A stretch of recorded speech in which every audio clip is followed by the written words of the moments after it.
গাজায় প্রায় ১০০টি খাদ্য সহায়তা বহনকারী ট্রাক সহিংস লুটপাটের শিকার হয়েছে, জানিয়েছে জাতিসংঘ সংস্থা।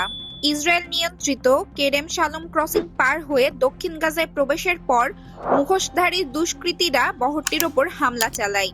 এতে ৯৭টি ট্রাক লুট হয়ে যায় এবং চালকদের বন্দুকের মুখে জোরপূর্বক সহায়তা সামগ্রী নামিয়ে দিতে বাধ্য করা হয়। এই ঘটনাকে সাধারণত অন্যতম গুরুতর ঘটনা হিসেবে বিবেচনা করা হচ্ছে। উপস্থিত সাক্ষীরা জানিয়েছে হামলাকারীরা গ্রেনেড ব্যবহার করে বহরটিকে থামায়। ইউএনআরডব্লিউএ এর কমিশনার জেনারেল ফিলিপ লাজারিনি দোষীদের নাম উল্লেখ না করলেও জানান, গাজায় সম্পূর্ণ নাগরিক শৃঙ্খলা ভেঙে পড়ার কারণে কাজ করা অসম্ভব হয়ে উঠেছে। ইউএনআরডব্লিউএ সতর্ক করেছে, অবিলম্বে হস্তক্ষেপ না করলে মানবিক সহায়তার উপর নির্ভরশীল প্রায় ২ মিলিয়ন মানুষের খাদ্য সংকট আরো তীব্র হবে। জাতিসংঘের সমর্থিত একটি প্রতিবেদনে এর আগে সতর্ক করা হয়েছিল যে গাজার